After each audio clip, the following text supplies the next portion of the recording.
I want to share something that many people experience when learning English.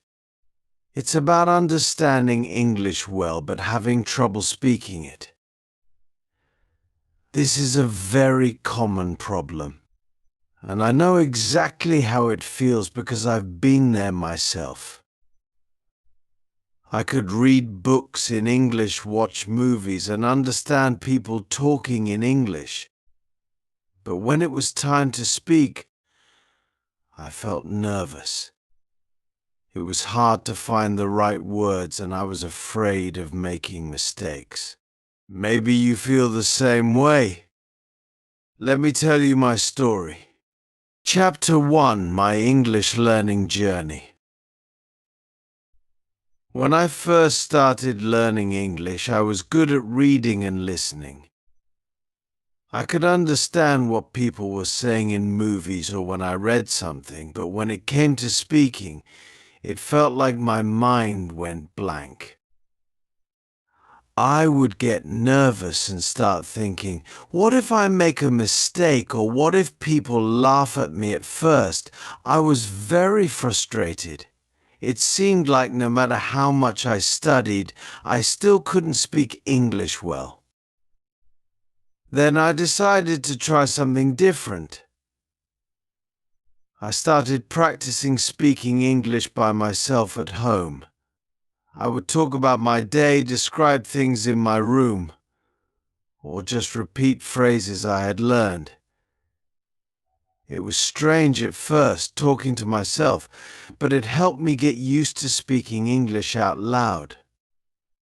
Slowly, I became more comfortable with my own voice in English. I realized that the more I practiced speaking, the easier it became to find the words I needed. Chapter 2: A Friend's Story, Maria. Let me tell you about my friend Maria. Maria moved to a new country where everyone spoke English. She had studied English for many years in school, so she could read and write very well. But when it came to speaking, Maria felt very shy. She was afraid of making mistakes, and that made her feel scared to speak. Maria could understand everything people said to her, but she couldn't respond quickly or easily. This made her feel embarrassed, and sometimes she didn't want to try. But Maria didn't give up. She knew she needed to improve her speaking skills if she wanted to make friends and enjoy her new life. Maria started practicing English by talking to herself, just like I did. She would stand in front of a mirror and talk about her day or describe how she felt. This helped her get used to speaking without feeling nervous. One day, Maria joined an English conversation club. This club met once a week, and everyone there wanted to practice speaking English. At first, Maria was very quiet. She didn't want to make mistakes. But the people in the club were kind and understanding. They were also learning, so they knew how she felt. After a few meetings, Maria started to speak more and more. She made some mistakes, but nobody laughed at her. Instead, they helped her and encouraged her to keep trying. Chapter 3: Building Confidence Through Practice. Maria also made friends with some of her English-speaking neighbors. She told them about her problem with speaking English, and they were happy to help her practice. They would invite her to their house for tea, and they would chat in English.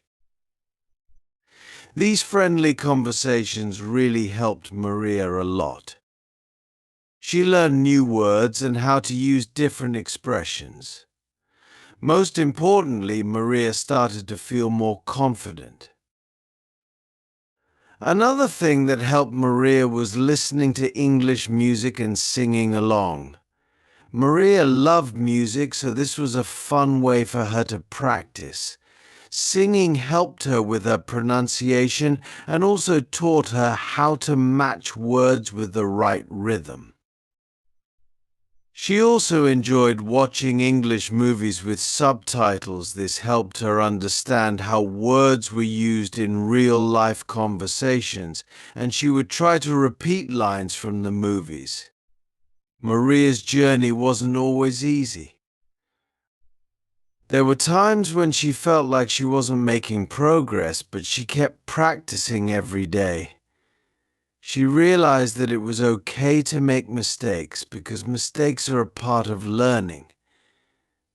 Every time Maria made a mistake, she learned something new. Over time, she became more confident and fluent in English. Chapter 4: John's Experience. Now, let me tell you about John.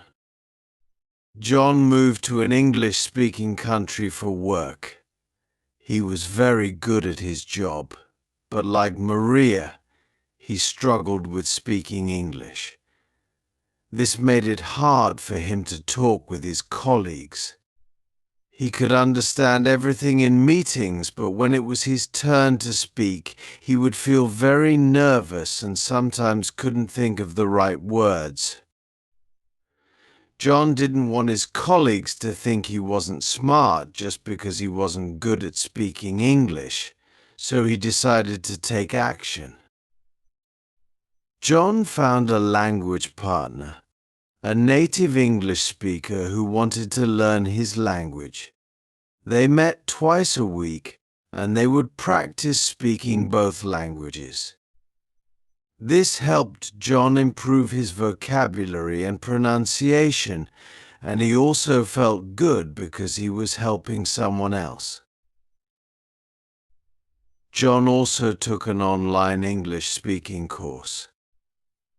The course had a lot of speaking exercises that allowed him to practice talking about everyday things like work, hobbies, and daily life. The teachers would give him feedback, telling him where he needed to improve and giving him tips on how to speak more fluently. This feedback was very helpful for John. Every day, John would find time to practice speaking English. He would talk to himself in the mirror, record his voice, and listen to it. He also started talking with his colleagues during lunch breaks. At first he was nervous, but his colleagues were supportive and appreciated his efforts to speak English. Over time, John's speaking skills improved a lot.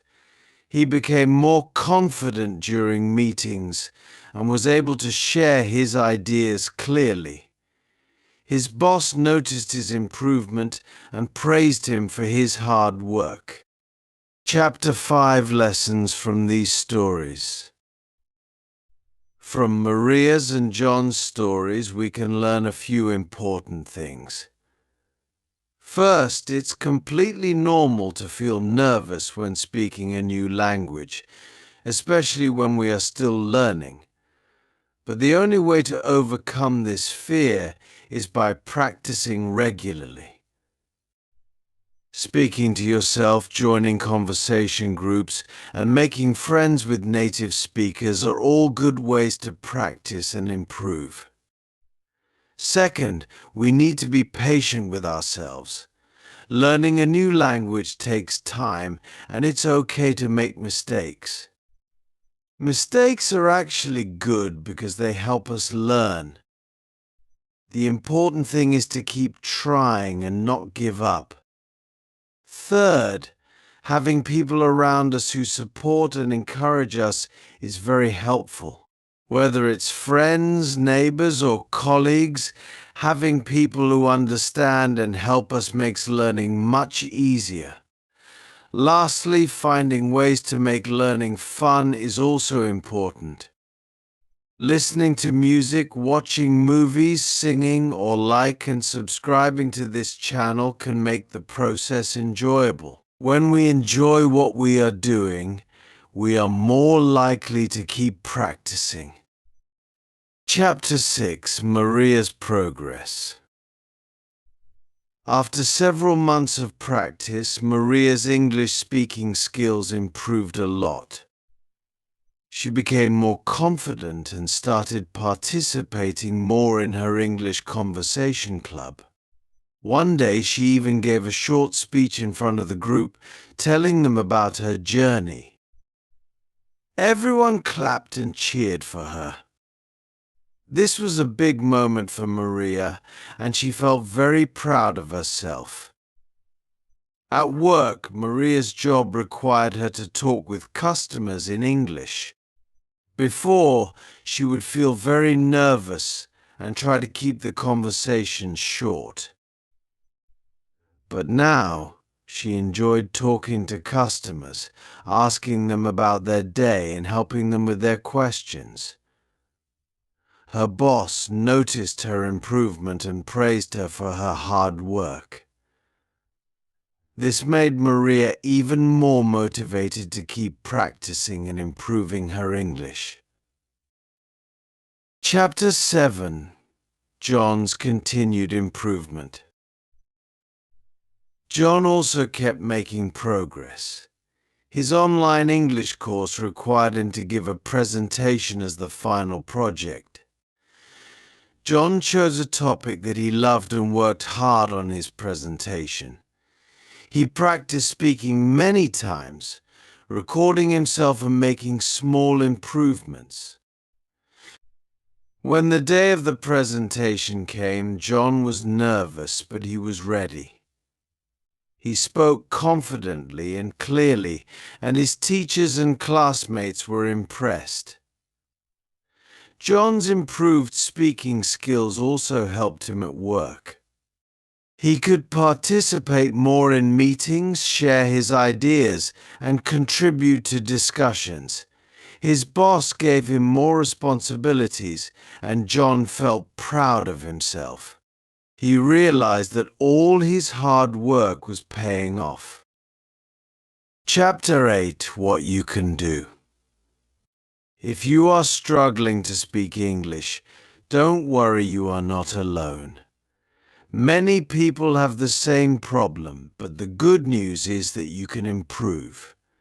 Just like Maria and John, you can take small steps every day to practice speaking English. Talk to yourself, join conversation groups, or make friends with people who speak English. Practice speaking every day, even if it's just a little bit. Don't be afraid to make mistakes. Mistakes are part of the learning process. Find activities you enjoy, like listening to English music, watching movies, or singing along to songs. The more fun you have while learning, the faster you will improve. And here's the best part: you're already on the right path by being here on this channel. I'll continue to provide you with the tools and resources you need to improve your English for free. So subscribe, stay with me, and let's keep learning together. Remember, learning a language is a journey. It takes time and effort, but if you keep practicing, you will get better. Believe in yourself, stay motivated, and don't give up. You can do it.